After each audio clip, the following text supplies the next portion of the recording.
कहते हैं ना, किस्मत किसी की गुलाम नहीं होती। कभी मिट्टी में पड़ा बीज भी आसमान छू लेता है और कभी आसमान पर बैठा ताज धूल में मिल जाता है। ये कहानी है दो गांव वालों की। एक रामू, जिसने गरीबी में भी मेहनत नहीं छोड़ी, और दूसरा विक्रम, जो अमीरी में भी इंसानियत भूल गया। आज किस्मत दोनों को आमने सामने ला देगी। जहां दौलत नहीं, दिल की सच्चाई जीतेगी। मिठापुर गांव, जहां सुबह की शुरुआत मिट्टी की खुशबू और मेहनत के पसीने से होती है। यहां दो घर हैं, एक मिट्टी का टूटा फूटा कच्चा मकान और दूसरा लाल ईंटों से बना विशाल हवेली जैसा घर। रामू अपने खेत में पसीना बहा रहा है, फटे कपड़े मगर चेहरे पर मुस्कान। बस थोड़ी सी बारिश हो जाए भगवान। इस साल गेहूं अच्छा होगा तो बिटिया की शादी भी कर दूंगा। रामू, गांव का सबसे गरीब किसान, पर दिल इतना बड़ा कि पूरा गांव उसके नाम की इज्जत करता है।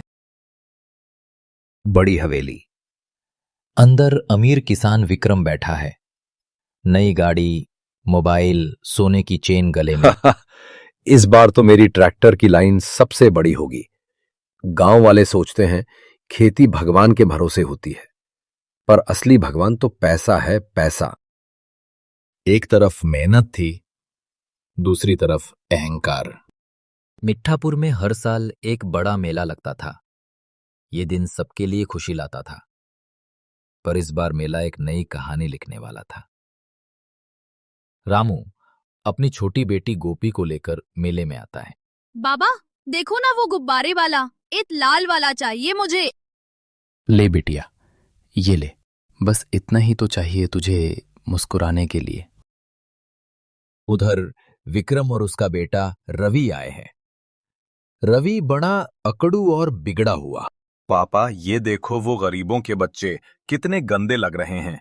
मेले में भी भीख जैसी शक्लें ले आए हैं। बेटा, तू सही कहता है। इन गरीबों की किस्मत में तो यही लिखा है, धूल खाना। रवि गोपी के हाथ से गुब्बारा छीन लेता है।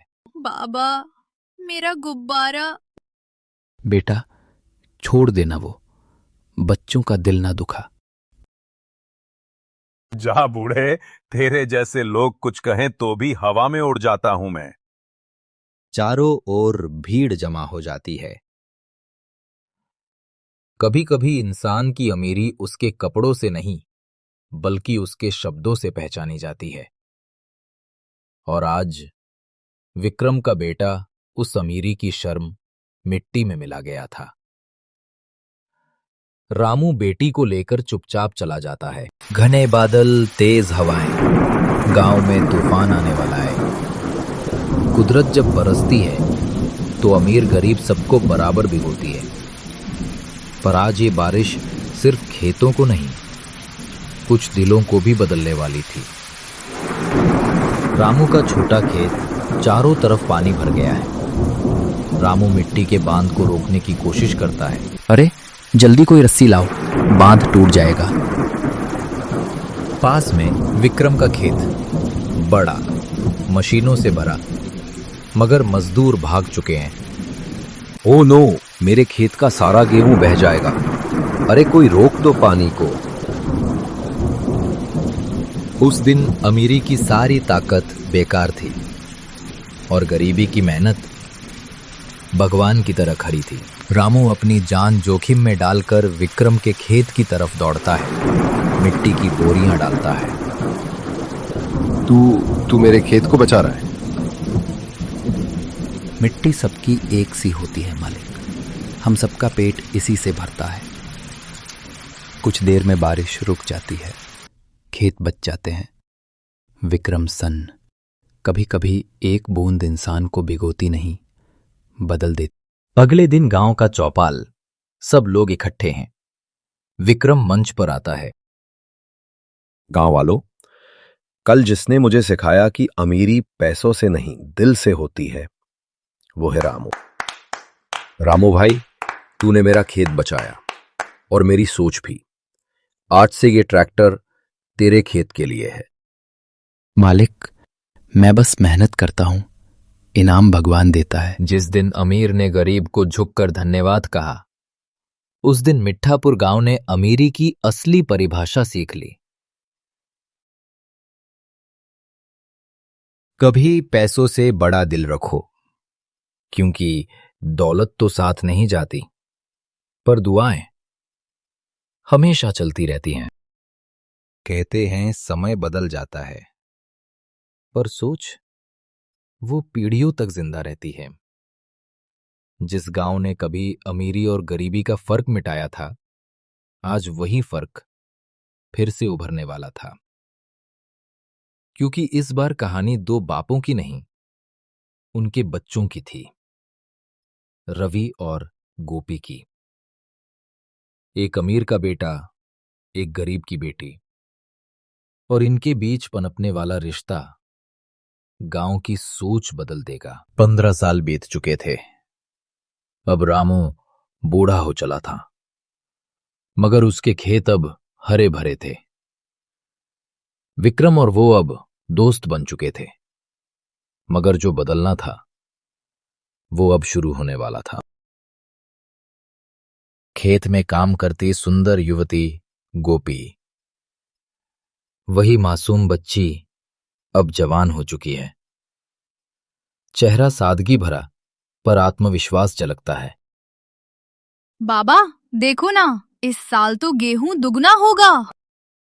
हाँ बिटिया, तेरी मेहनत और भगवान की कृपा साथ रहे तो सब ठीक रहेगा। दूसरी तरफ विक्रम का बेटा रवि, अब 25 साल का, शहर से पढ़कर लौटा हुआ, फॉर्मल कपड़े, गाड़ी से उतरता है।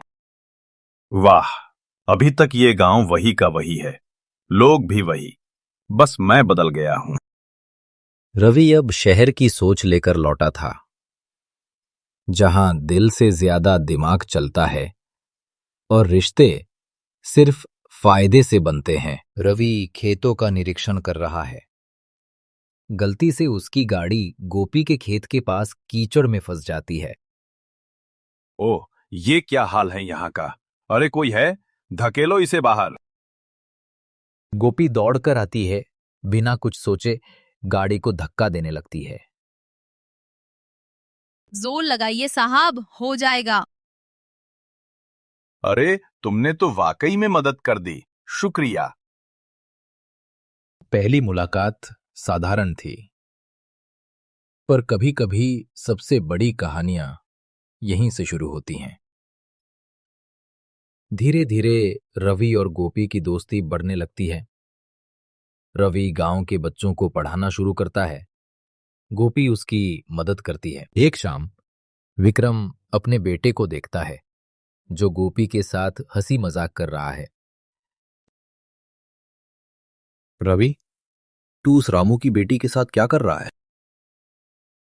पापा वो बहुत समझदार हैं, गांव के बच्चों को पढ़ाती है, मैं बस याद रख, तू विक्रम सिंह का बेटा है। तेरी शादी शहर की किसी बड़े घर की लड़की से होगी, ना कि किसी गरीब किसान की बेटी से। रवि चुप रहता है। गोपी सब सुन लेती है, दूर से।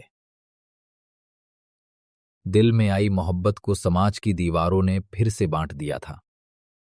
अमीर और गरीब का फर्क जो मिट चुका था, फिर से जिंदा हो गया। गांव में अफवाह फैल जाती है कि रवि और गोपी में कुछ चल रहा है। पंचायत बैठती है, सब लोग जमा हैं। रामू की बेटी और विक्रम के बेटे की दोस्ती से गांव में क्या संदेश जाएगा? हमारे रीति रिवाजों का क्या होगा? गोपी ने कभी कोई गलत काम नहीं किया, वो तो बस बच्चों को पढ़ाने में मदद करती थी। काफी है ये नाटक। रामू, अपनी बेटी को समझा, वरना मैं इस गांव से निकाल दूंगा तुम्हें। रामू की आंखों में आंसू, गोपी सिर झुकाकर खड़ी है। कभी कभी सच्चाई को झूठ से दबा दिया जाता है और इंसाफ ताकत के पैरों तले कुचल जाता है। किसी को हक नहीं है ये तय करने का कि मैं किससे बात करूं या दोस्ती रखूं। गोपी मेरी सच्ची दोस्त है और मैं उसके बिना अधूरा हूं। शर्म आनी चाहिए तुझे। तूने मेरी नाक कटवा दी। रवि गुस्से में घर से निकल जाता है। गोपी रोते हुए अपने पिता के पास बैठ जाती है। रात का समय।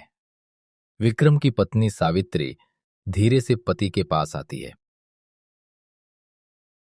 विक्रम, क्या तू भूल गया वो दिन जब रामू ने तेरे खेत को बचाया था? आज तू उसी आदमी की बेटी का अपमान कर रहा है। मुझे समाज की इज्जत रखनी है। समाज की इज्जत इंसानियत से बड़ी नहीं होती। आज तू बेटे को खो रहा है। सोच ले विक्रम, देर ना हो जाए।